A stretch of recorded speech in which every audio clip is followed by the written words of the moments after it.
Exactly how you can balance sound in headphones or earphones on any Android device. So this video is all about that, how you can balance the left and right volume of a earphone, headphones or earbuds.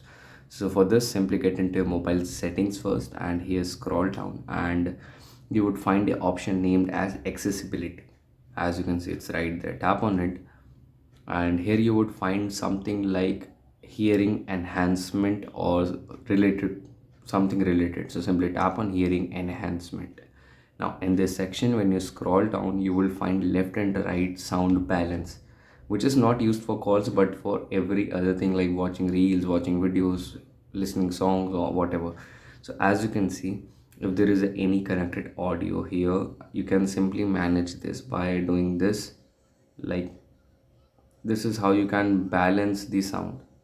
I hope you found the information helpful, and don't forget to hit the like and subscribe button.